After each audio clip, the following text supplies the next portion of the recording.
What's up, everybody? Nerf Critic here again, and today we're going to be reviewing the Nerf N-Strike Elite Spectre. This is the Spectre blaster. It is an air-powered blaster, and you just pull this top priming handle back right here. I can't really do it with one hand right now, sorry. And you put 5 darts in this rotating cylinder here. And you can hear that clicking, that's the cylinder rotating. Alright? Now, the main reason this blaster is cool is because of the attachments. And we'll get onto those later. But this right here is the full Spectre, right there. Now, without the attachments on it, it pretty much looks like a wimpy version of a strong arm. See? It's pretty much a wimpy strong arm. I wish I had a strong arm on me to compare them, but I don't. So if you've seen a strong arm before, you'll know what I'm talking about. If you haven't, then you won't. Also, strong arms don't have this front muzzle piece or a stock attachment, but still. So the only real mod that I've done to this thing is right here. You see that little metal rod? That little metal rod on the priming handle right here in this general area, in between those two white pieces on the inside. There's a little metal rod in there, and there used to be a plastic piece in there, but it broke off. Part of it broke off, and I kind of reinforced it with a piece of metal. So that's the only real internal mod that I've done to this thing. I haven't removed any air restrictors or anything like that.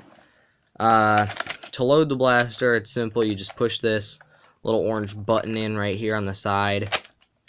You just take that, push it in, and flip that cylinder out. And then you have a nice 5-round cylinder to load your darts into. And then there is one sling point down here. I do like this sling point because I have a really nice 1-point sling right here. It's all folded up so I can put it in my case. But I do like this because I like using 1-point slings a lot. I'm not a big fan of 2 points unless I'm using a sniper rifle. But this is practically the Spectre right here. And it's a single action, top prime, like I said.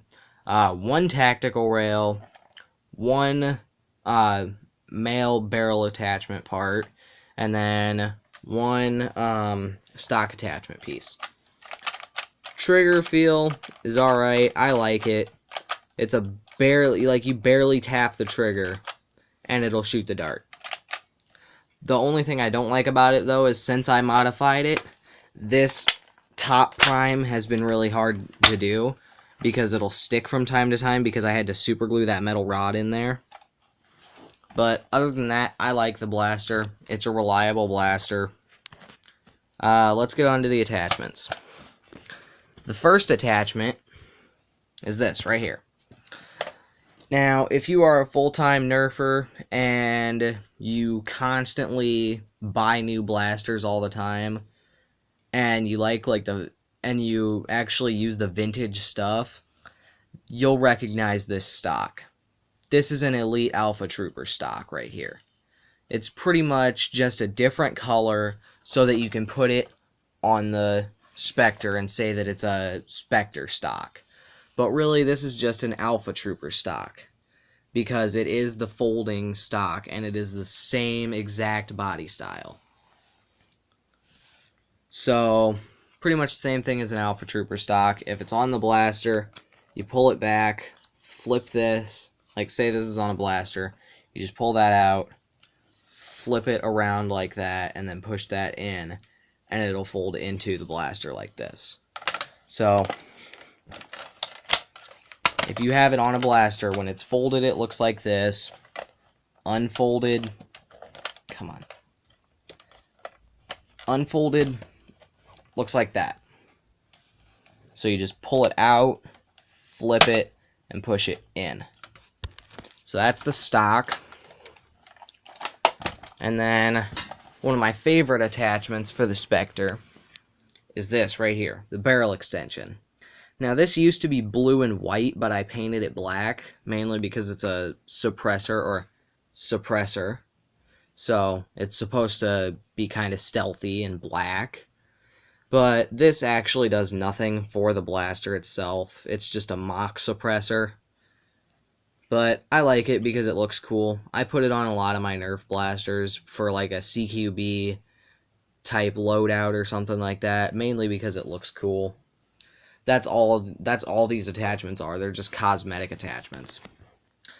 But the way I would personally use this in a Nerf war is I probably wouldn't use that folding stock. I would probably use this stock right here.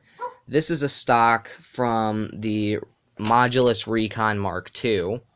So I would just put that on there, and then I would grab the Modulus barrel attachment, put that on there like that.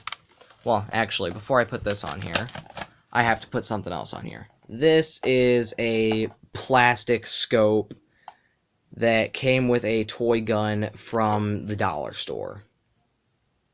Now, this does not have the Nerf attachment rail thing, but it will fit perfectly on a Nerf rail. So I just put that on that top rail, and then I take this Modulus barrel, put it on here like this, and then I take the Spectre suppressor thing, put it on there, and then there. That is the way I would personally run a Nerf Spectre. This is pretty much the sniper rifle class or loadout that I would use.